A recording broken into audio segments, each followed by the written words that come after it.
윤석열은 탄핵될 것인가, 기각될 것인가, AI에게 물어다. 과거 대통령 탄핵 판례 비교, 인용과 기각 가능성. 노무현 탄핵. 헌법재판소는 노무현 전 대통령에 대한 탄핵 심판을 기각했습니다. 노 전 대통령이 선거법상 정치중립 의무 위반 등 법 위반은 있었지만 위반의 중대성이 부족하다고 본 것입니다. 박근혜 탄핵. 반면 박근혜 전 대통령 탄핵 심판은 전원일치 인용 결정으로 파면되었습니다. 헌재는 박 전 대통령이 국정농단 사태를 통해 최순실 등 비선에 국정자료를 유출하고 사익 추구를 도운 행위가 장기간 반복되어 왔고 대의민주주의 원리와 법치주의를 심각하게 훼손했다고 인정했습니다.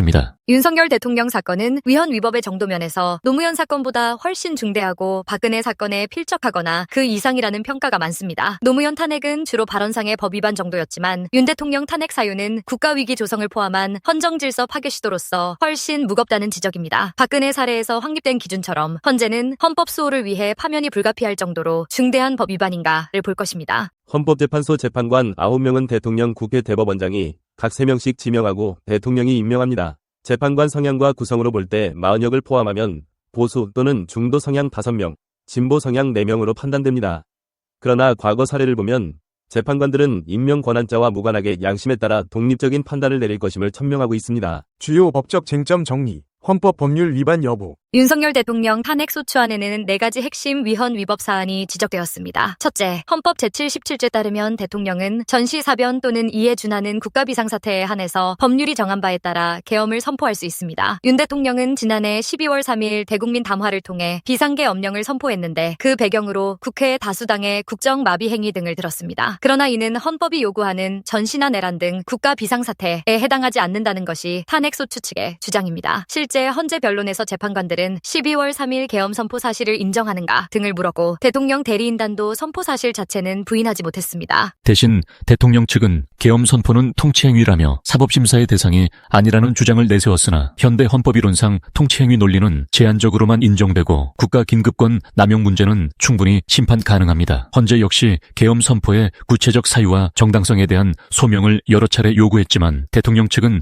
매우 복잡한 문제라며 끝내 명확한 근거를 대지 못했습니다. 법률적으로 계엄은 최후수단적 권한으로서 요건이 엄격한데 이번 경우는 요건을 충족하지 못해 대통령이 헌법과 법률을 위반해 국가 권력을 남용한 것으로 볼 소지가 큽니다. 따라서 부적법한 계엄 선포 자체가 헌법 위반이며 탄핵 사유가 될 수 있다는 평가입니다. 둘째, 계엄 선포 직후 군 계엄사령부가 발표한 포고령 1호의 정당성도 쟁점입니다. 구체적 내용은 탄핵 심판 과정에서 다뤄졌는데 통상 계엄 포고령 1호는 언론 집회 자유 제한, 영장 제도 정지, 정부 법원의 권한 정지 등의 조치를 담습니다. 윤 대통령 경우에도 포고령으로 광범위한 기본권 제한과 정부 기능 정지가 시도된 것으로 알려졌습니다. 그러나 헌법 제77조 제3항은 계엄 시 영장 제도, 언론 출판 집회 결사의 자유, 정부나 법원의 권한에 관한 특별 조치만 가능하도록 한정하고 있습니다. 즉, 입법부나 헌법기관인 선관위의 기능을 정지시키는 것은 헌법상 허용되지 않습니다. 만약 포고령 1회 국회 및 선관위 업무 정지, 정치활동 금지 등의 내용이 포함되었다면 이는 헌법이 정한 계엄 범위를 넘어선 명백한 위헌 조치입니다. 탄핵 심판에서 이러한 포고령의 위헌성이 다투어졌고 헌재는 헌법에 규정되지 않은 계엄 포고령 내용으로 국민 기본권을 과도하게 침해했다는 국회 측 주장을 면밀히 검토한 것으로 알려졌습니다. 특별히 재판관들은 계엄 선포가 적법하지 않다면 그 아래 행해진 조치들은 당연히 위헌이라는 시각을 보이고 있어 포고령 1호 자체도 탄핵 사유로 판단될 가능성이 높습니다. 셋째, 계엄 선포 당일인 12월 3일 밤 군 병력과 경찰력이 국회 본회의장 주변을 포위하며 국회의 계엄 해제 표결을 물리적으로 저지한 사건이 발생했습니다. 이는 삼권 분립 질서에서 유례없는 일로 입법부 기능을 군이 차단한 행위입니다. 헌법은 계엄해서도 국회가 계엄 해제 여부를 표결할 수 있는 권한을 부여하고 있습니다. 따라서 윤 대통령이 계엄 해제를 막기 위해 국회에 군경을 진입시킨 행위는 그 자체로 위헌 위법입니다. 헌법과 계엄법에도 국회 의결로 계엄을 해제할 수 있다고 명시돼 있으므로 이를 물리력으로 방해하는 것은 헌정 질서에 대한 중대한 도전입니다. 탄핵 심판 변론 과정에서 정형식 재판관은 이 부분을 특히 주목하여 대통령 측의 군경의 국회 진입 사실을 인정하느냐 질문했고 결국 대리인단도 TV 생중계 등 명백한 증거 앞에 이를 인정했습니다. 이어 국회에 군경을 투입한 이유가 무엇이냐는 질의에도 대통령 측은 끝내 합당한 근거를 대지 못했습니다. 법률적으로 볼 때 국회 봉쇄는 내란죄에 준할 정도로 헌법 질서를 파괴하는 행위이므로 탄핵 사유로서 중대성이 충분합니다. 헌재도 계엄이 정당하더라도 국회 활동은 막을 수 없다. 이를 막았다면 명백한 위헌이라는 점을 지적했기에 이 쟁점만으로도 탄핵 인용의 결정적 근거가 될 것으로 보입니다. 넷째, 계엄 선포 직후 군인들이 중앙선거관리위원회를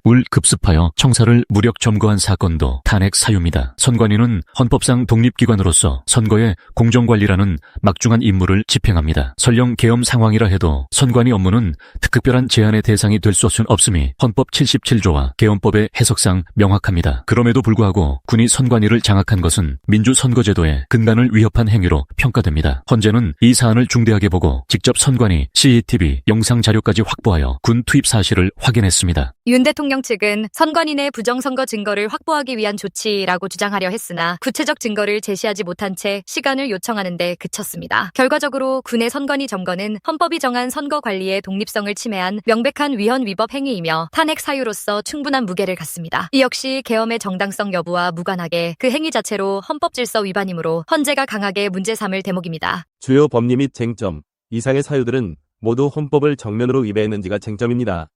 헌재는 탄핵 심판에서 절차적 적법성도 살피지만 더 중요하게는 대통령의 행위가 헌법과 법률을 중대하게 위반했는지를 판단합니다. 여론 동향과 정치적 영향 분석. 윤석열 대통령의 탄핵 찬반 여론은 초기엔 탄핵 찬성 쪽이 압도적이었습니다. 대통령의 비상계엄 시도 직후 여론은 충격을 받아 헌정질서 유린에 대한 책임을 물어야 한다는 의견이 크게 늘었습니다. 이후 시간이 지나며 보수 지지층이 결집하여 탄핵 반대 여론도 상승했지만 여전히 과반 이상의 국민은 탄핵 인용을 지지하는 것으로 나타납니다. 광장에서의 민심도 둘로 갈렸습니다. 여의도 국회 앞에서는 시민단체와 야권 지지자들이 모여 헌정 파괴 행위 처벌하라, 내란죄 적용 등을 외치며 탄핵을 촉구하는 촛불 집회가 이어졌습니다. 탄핵 심판 결과는 대한민국 정치 지형에 지각 변동을 일으킬 것입니다. 헌재 결정으로 탄핵이 인용되면 윤석열 대통령은 즉시 대통령직을 상실하고 60일 이내에 새 대통령 선거가 실시됩니다. 이 경우 현 정부 여당은 큰 타격을 입고 정권을 조기에 상실하게 됩니다. 집권 여당은 급속히 비상체제로 전환하고 대선 준비에 나서겠지만 탄핵된 대통령의 당이라는 오명을 안고 국민 신뢰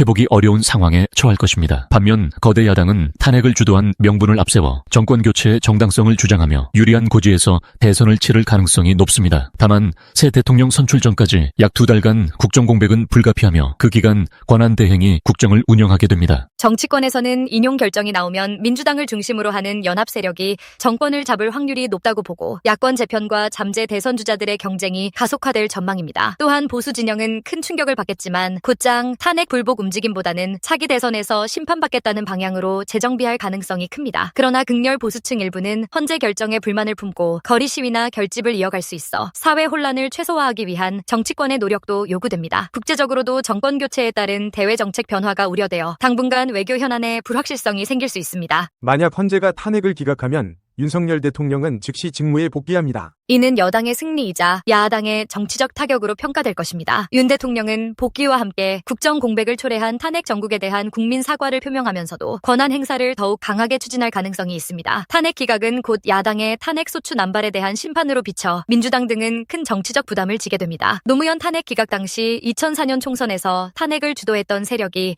국민 심판을 받은 전례처럼 내년 또는 향후 선거에서 역풍이 불어 야당이 유권자들의 질책을 받을 수 있습니다. 여당은 결집된 보수 지지층을 바탕으로 국정 운영의 정당성을 거듭 강조하며 공세적으로 나올 것입니다. 다만 윤 대통령 본인의 경우 계엄 선포라는 무리수를 뒀던 상처가 남아있어 국정 운영에 대한 국민적 의구심을 완전히 해소하기 위해 상당한 노력과 시간이 필요할 것입니다. 정치권 전반으로 보면 탄핵 기각 이후에도 여소야대 국면의 극한 대치는 지속될 우려가 큽니다. 대통령은 더욱 강경한 태도로 야당 입법을 거부하거나 사정정국을 펼칠 수 있고 야당은 다시 거리투쟁이나 재차, 탄핵 추진 등의 극단적 선택을 고민할 수도 있습니다. 결국 기각 시에는 헌정 갈등의 상흔이 깊어져 국정 혼란이 이어질 가능성도 배제할 수 없습니다. 다만 헌재 결정 자체는 존중해야 한다는 사회적 공감대가 있으므로 표면적으로는 모두 결정에 승복하되 정치적 유불리에 따라 속내를 달리하는 복잡한 양상이 전개될 것입니다. 이번 탄핵 심판은 향후 한국 정치 문화에도 큰 영향을 미칠 것으로 보입니다. 대통령 탄핵이 20년 사이 세 번째 사례가 되면서 탄핵 제도가 일상적 정권 교체 수단으로 인식되는 것 아니냐는 우려와 함께 헌정 안정성을 높이기 위한 제도 개선 논의가 촉발될 수 있습니다. 여당은 이미 줄탄핵은 국정 발목 잡기이자 세금 도둑질이라고 비판하며 탄핵 요건 강화나 책임 정치 실현을 주장하고 있습니다. 종합전망, 탄핵심판, 최종 결과 예측 이상의 모든 요소를 종합하면 윤석열 대통령 탄핵심판은 인용 결정에 무게가 실린다는 분석이 우세합니다. 헌법재판소는 역대 판례를 통해 탄핵 요건을 높게 설정해왔지만 헌법 수호를 위해 필요할 정도의 중대한 법 위반인 경우에는 과감히 파면을 결정해왔습니다. 물론 최종 평의위까지 변수는 남아있습니다. 보수 성향 재판관 일부가 끝까지 대통령 권한 행사에 재량을 인정하며 반대 의견을 낼 가능성도 배제할 수 없습니다. 그러나 여론의 압도적 향배와 명백한 헌법 조항 위반 증거들이 뒷받침되는 만큼 헌재가 정치적 고려보다는 법리와 사실에 따라 헌법의 수호자 역할을 다할 것이라는 전망이 우세합니다. 즉 헌법재판관 다수가 헌법과 민주주의의 근본을 지키기 위해 탄핵을 인용하는 결정을 내릴 가능성이 크다고 볼 수 있습니다. 이러한 결정은 대한민국 민주헌정사에 또 하나의 중요한 이정표를 남길 것이며 헌법 가치의 수호를 위해